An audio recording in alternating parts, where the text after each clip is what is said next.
Assalamualaikum warahmatullahi wabarakatuh. Halo semuanya, pada video ini kami akan menampilkan praktik konseling individu dengan pendekatan behavioral yang difokuskan pada perubahan perilaku maladaptif menjadi perilaku yang lebih sehat dan adaptif. Sebelumnya, perkenalkan nama saya Nafisa Arifani, NPM 2350029. Saya di sini berperan sebagai siswi dan teman saya Ella Alfi Merani dengan NPM 2350005. Saya sebagai guru BK. Dalam video ini, konselor bernama Bu Ella melakukan sesi konseling dengan seorang siswi bernama Nafisa. Kasus yang diangkat adalah tentang hubungan yang tidak sehat atau toksik dengan pasangannya yang berdampak negatif pada kebiasaan tidur, emosi, dan prestasi akademik Nafisa. Tujuan utama dari sesi ini adalah untuk membantu konseli mengenali pola perilaku yang tidak sehat, menetapkan target perubahan perilaku, dan membangun strategi coping agar ia bisa lebih mandiri serta mampu mengelola hidupnya secara lebih seimbang. Adapun poin-poin yang dianalisis dalam sesi ini meliputi yang pertama, nama kasus, yaitu hubungan tidak sehat yang mengganggu fungsi harian dan akademik. Yang kedua, identifikasi perilaku maladaptif. Perilaku maladaptif yang ditampilkan oleh Nafisa antara lain: nomor 1, begadang secara terus-menerus, tidur jam 2 sampai jam 3 pagi yang menyebabkan kelelahan fisik, menurunnya fokus belajar, dan emosi tidak stabil, yaitu marah-marah dan gampang lelah. Yang kedua, ketergantungan emosional terhadap pasangan. Merasa harus sleep call setiap malam demi menghindari kemarahan pasangan serta merasa takut ditinggalkan sehingga tidak berani membuat batasan. Yang ketiga, menghindari stres dengan scroll TikTok hingga tertidur bukan dengan cara yang sehat. Yang keempat, minimnya waktu belajar dan manajemen waktu buruk karena waktunya habis untuk hal yang tidak produktif. Yang ketiga, teknik pengubahan tingkah laku atau behavioral teknik.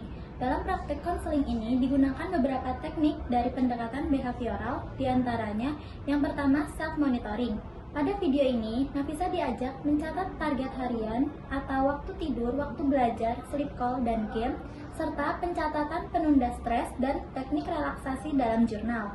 Yang kedua, behavioral contrasting, yaitu kontrak perilaku. Pada video ini, kesepakatan perilaku dalam bentuk target mingguan. Tindakan yang dilakukan jika target tercapai yaitu dengan memberikan reward nonton drama Korea. Yang ketiga, reinforcement, yaitu penguatan positif. Reward ini digunakan sebagai motivasi bila berhasil menjalankan target.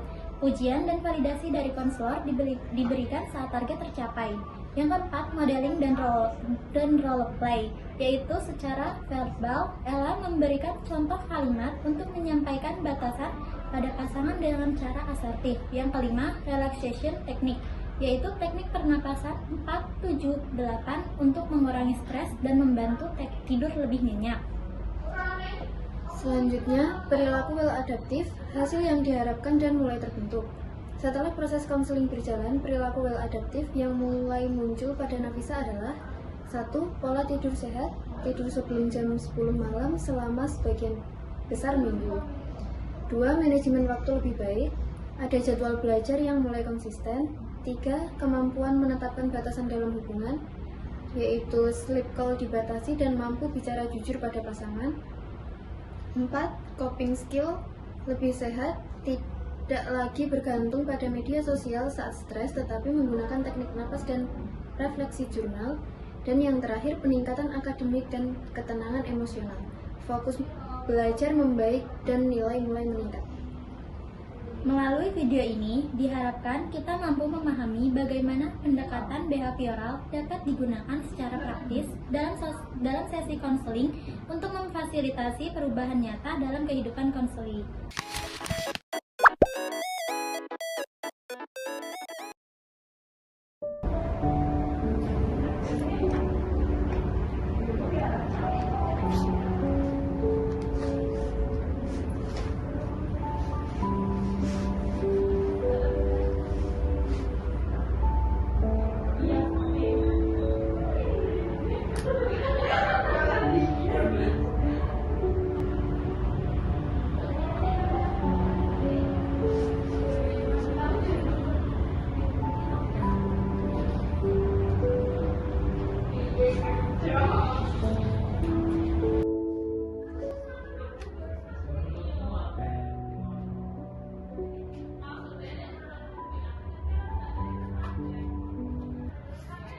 Nafisa.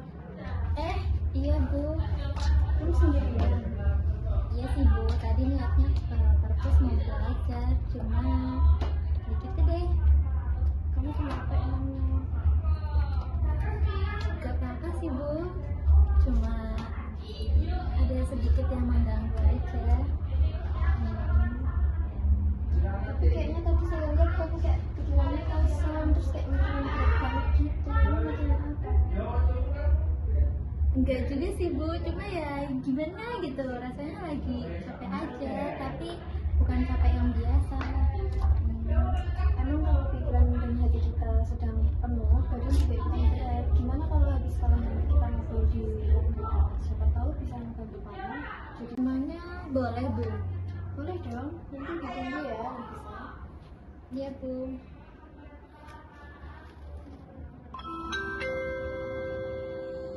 Saatnya jam kelima dimulai.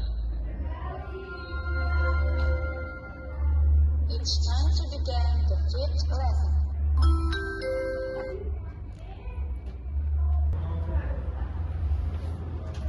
Kalau begitu, saya duluan ya Bu, sudah masuk kelas soalnya.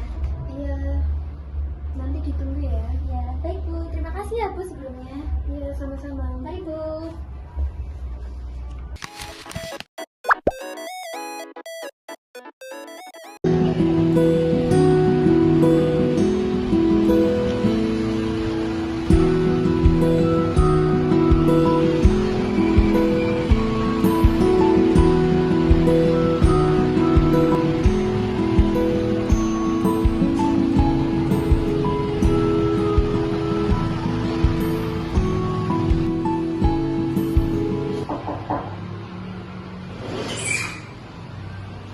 Assalamualaikum. Waalaikumsalam. Sini masuk, Naf.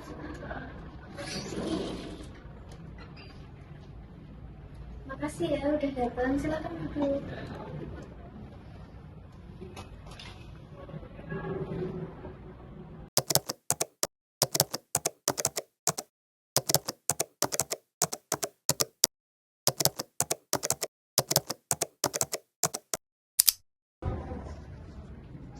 Iya Bu, saya juga terima kasih karena Ibu sudah meluangkan waktunya untuk saya. Gimana perasaan kamu sekarang? Lebih baik dari tadinya? Sebenarnya masih agak capek sih Bu, tapi rasanya kayak ada yang pengen keluar, cuma belum tahu mulainya dari mana. Itu udah langkah bagus loh. Merasa pengen cerita aja udah awal yang luas. Kita santai aja ya. Dan ruangan ini juga aman. Jadi apapun yang kamu ceritakan di sini akan aku simpan dulu. Nggak akan ada yang menjudge kamu. Kamu belum cerita panjang, senang-senang aja. Baik Bu, sebenarnya akhir-akhir ini saya kayak kehabisan energi. Di sekolah rasanya berat banget, aktivitasnya padahal cuma gitu-gitu aja. Beratnya karena apa kalau belum tahu? Saya sering begadang Bu, nggak sekali dua kali. Biasanya karena main game atau recall sama pacar saya. Kalau tidur jam berapa biasanya? Kadang jam 2, pernah juga jam 3. Terus bangun itu jam 6, buru-buru ke sekolah. Jadinya ya bawaannya ngantuk, kepala berat, marah-marah sendiri. Pusing banget kalau badan kamu capek. Kamu tahu nggak otak kita tuh kayak apa ya kalau nggak kita cukup? Iya sih Bu, tapi masalahnya kalau saya nggak simpel, dia marah. Dia bilangnya saya cuek. Jadi kamu kayak ngerasa harus selalu ada buat dia. Iya, sebenarnya saya takut ditinggal, tapi saya juga capek Bu. Kadang saya mikir ini pacar apa kerja part-time ya Bu. Kamu punya sifat ini juga ya. Boleh nggak kita coba pelan-pelan apa yang bisa kamu buat supaya kamu tetap punya waktu buat diri sendiri. Boleh Bu.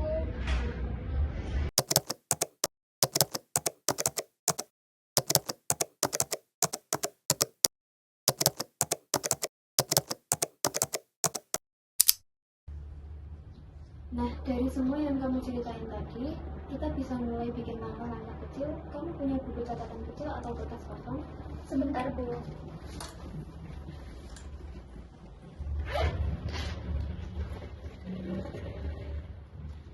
Ada ini Bu, biasanya saya pakai buat coret-coret aja. Sekarang coba kamu tulis poin-poin ini ya, biar nggak cuma diingat di kepala. Baik Bu, sebentar.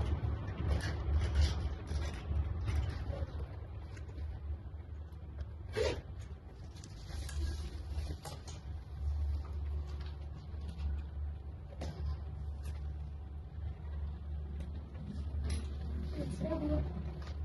Coba bayangkan kalau kamu tidur cukup dan lebih teratur, apa yang akan berubah duluan menurutmu?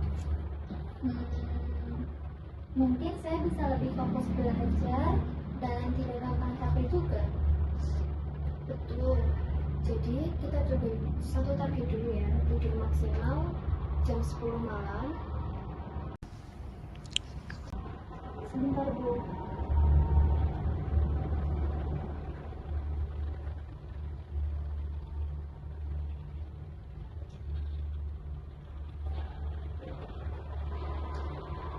Terus kalau soal main game sama sleep call, kamu maunya atur gimana? Saya maunya main gamenya itu sebelum jam 9. Terus kalau sleep call, saya maunya tuh cuma di akhir pekan aja dan nggak lebih dari 30 menit. Oke, realistis dan jelas. Kita buat ini jadi target mingguan. Biar lebih semangat, kamu juga boleh kasih reward buat diri kamu sendiri tiap minggu kalau berhasil. Rewardnya boleh nonton drama Korea Bu. Boleh banget, tapi dibatasi juga ya, jangan sampai beradab lagi karena melihat opa-opa. Siap Bu, saya benar-benar ingin coba kali ini. Bagus, satu lagi ya, kita tambahin sesi belajar harian. Misalnya jam 4 sore sampai setengah 6. Aman Bu, sebelum maghrib kan enak waktunya. Lalu, bagaimana dengan komunikasi kamu sama pasangan kamu? Siap buat mulai menyampaikan batasan? Nah, itu Bu yang agak sulit. Saya takut dia merasa saya menjauh.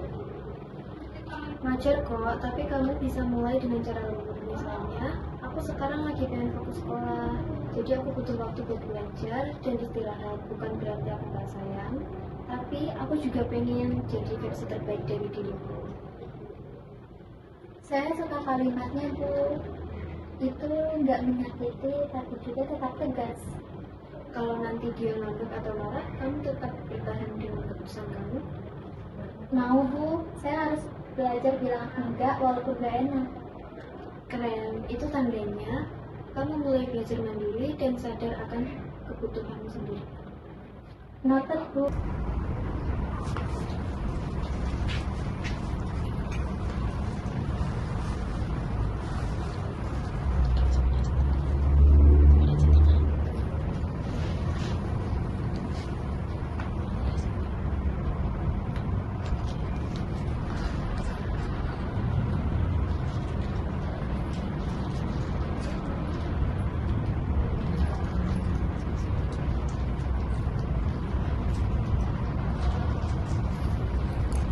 Berarti yang pertama itu tidur maksimal jam 10 malam. Yang kedua main game maksimal 1 jam sebelum jam 9 malam. Yang ketiga sleep call cuma di akhir pekan dan maksimal 30 menit. Yang keempat belajar tiap sore jam 4 sampai jam setengah 6. Dan yang kelima batasan komunikasi yang sehat. Oke, baik. Minggu depan kita cek catatan ini ya. Tidak harus langsung sempurna, kamu perlu isi jurnal harian dulu, cukup fokus dulu, dan konsisten sama poin-poin ini. Iya Bu, sekarang rasanya lebih ringan sih. Apalagi kalau pelan-pelan kayak gini. Terima kasih ya Bu. Sekarang kita bahas mengenai kemampuan untuk mengatasi stres kamu. Pernah nggak kamu merasa lagi stres tapi bingung harus ngapain? Sering banget sih Bu, biasanya kalau stres gitu saya cuma scroll TikTok sampai ketiduran. Mulai sekarang, coba kamu catat tanda-tanda kamu mulai stres. Kamu bisa tulis di halaman belakang di catatan ini. Contohnya gimana Bu? Misalnya kayak gampang marah, malas makan.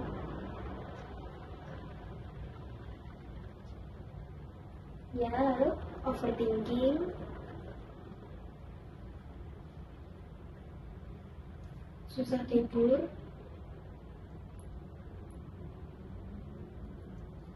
terus bisa ditambahin apa yang kamu alami juga. Kalau pengen nangis tiba-tiba, terus gak mau ngobrol sama siapa-siapa, Bagus, itu penanda stres versi kamu. Nah, kalau itu muncul, kamu bisa pilih coping strategi kayak tarik nafas 4, 7, 8.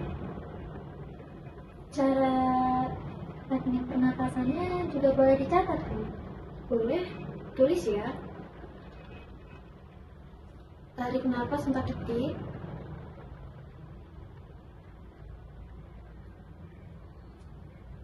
Ya, tahan nafas 7 detik, sudah. lalu buang pelan selama 8 detik.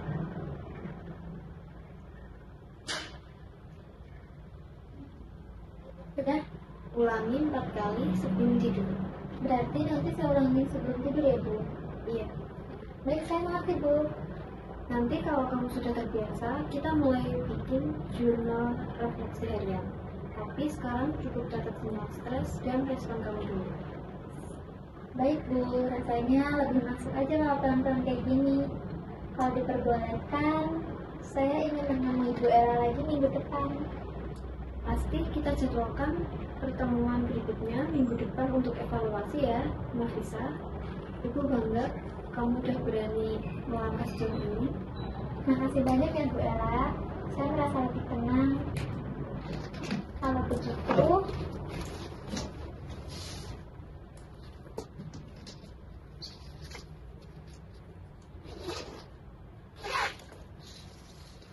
saya izin pamit ya, Bu. Assalamualaikum.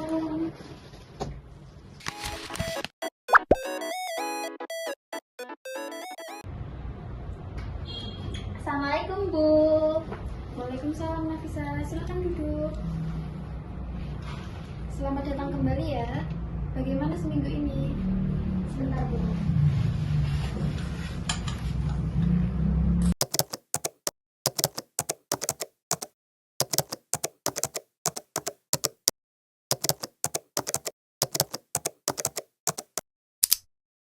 Lumayan berat sih, Bu, di awal.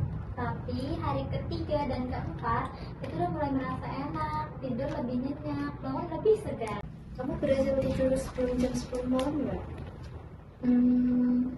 5 hari, Bu. 2 hari sempat ketiduran pas buka HP. Tapi udah lebih baik banget sih, Bu, dari sebelumnya. Hebat. Terus belajarnya gimana? Kalau belajar itu masih belum full sih, Bu. Belum full 1,5 jam tiap sore. Tapi saya biasanya duduk fokus setidaknya itu cuma 1 jam. Dan pelajaran sekarang itu udah mulai mudah dipahami. Kalau sleep call-nya? Kalau sleep call sekarang udah hanya seminggu sekali.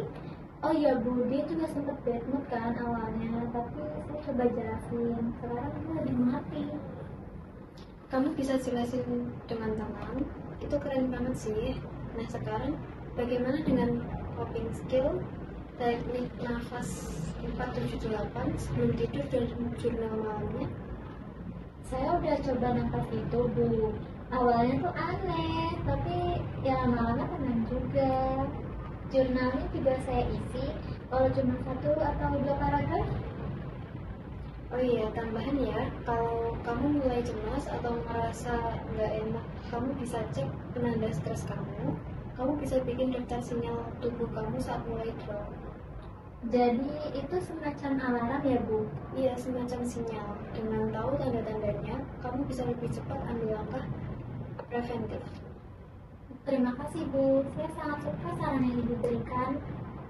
Kadang saya ngerasa overthinking dulu, baru sadar kalau saya itu lagi stres.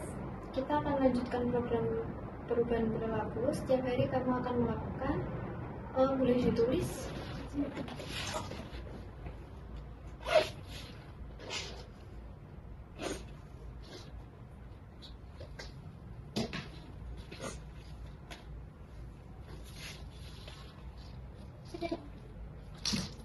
Nah, jadi setiap hari kamu akan melakukan yang pertama rutinitas di buku belajar.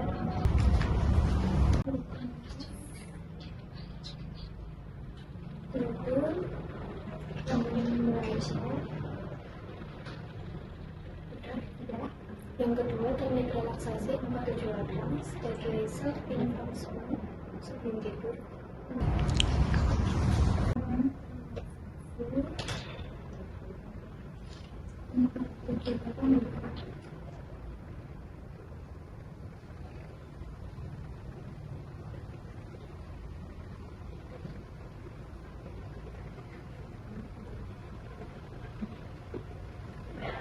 Sudah, yang terakhir jurnal harian untuk tracking jam tidur, jam belajar, dan interaksi pasangan.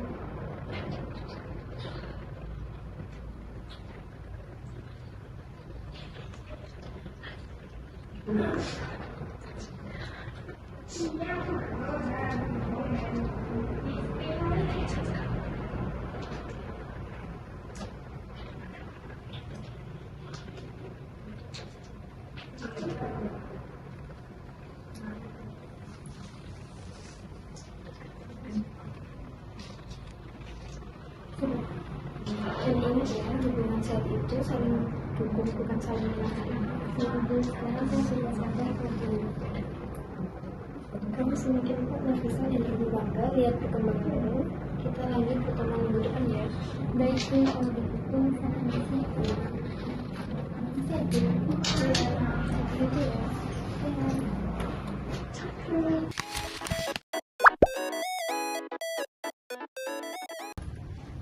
Ini pertemuan kita yang terakhir untuk sesi konseling kali ini ya. Gimana rasanya kita bertiga ini? Terima kasih dulu. Jadi saya perlu agak fokusnya banyak mau komputer. Jadi saya bilang sekarang sudah mulai menata diri sendiri. Itu ikut sini dengan yang cerita agak beberapa paling terasa bersama-sama. Yang paling terasa itu sekarang saya lebih senang sehingga gampang panik atau gelisah.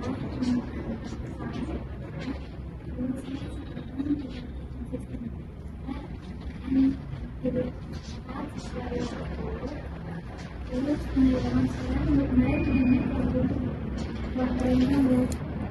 kamu kembali kalau kita revisi dari menggunakan awal kita pertama tidur di tempat waktu TFM menentukan psikosomatis pertama itu jadwal belajar sore geometrik dan mulut batasan dalam hubungan udah berani yang tidak kopi dan relaksasi bisa dilakukan lebih dilakukan dengan sebelum tidur. Terus akan mulai sebanyak berjalan dan termasuk buat kebiasaan. Sekarang saya bisa membuat itu teman-teman bisa bukan itu persoalan psikologi, tapi soal konsisten balik ke jalur yang saat kita tertuju. Kamu udah punya tahun sekarang. Yang bisa kamu kayak berapa? Saya merasakan begitu. Terus saya sendiri. Kamu tidak sendiri dengan sekarang. Kamu tahu cara berdiri untuk diri sendiri. Nasdem kita akhiri. Ini itu sudah perintahkan tentang rencana jaga diri.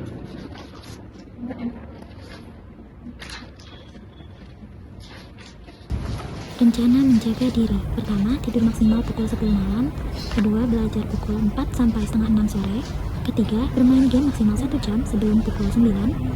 Keempat, sleep call maksimal 2 kali seminggu dengan durasi maksimal 30 menit. Kelima, konsultasi jika lelah. Keenam, menulis jurnal. Ketujuh, kenali penanda stres. Kedelapan, berani bicara jujur, no toksik. Kesembilan, melakukan teknik pernapasan. Ingat ya, kamu berhak dengan kehidupan yang seimbang. Dengan saat itu memberi ruang, kita mengambil seluruh. Saya akan melakukan sesuatu lebih luas. Ibu percaya kamu bisa. Terima kasih juga sudah mempercayai untuk menjalani kejadian ini. Terima kasih banyak ya, Bu. Saya bersyukur dengan kita konseling sama kayak dari saya. Sama-sama bisa kamu dan biasa sambil kita jalan lagi ya, dan tetap semangat ya.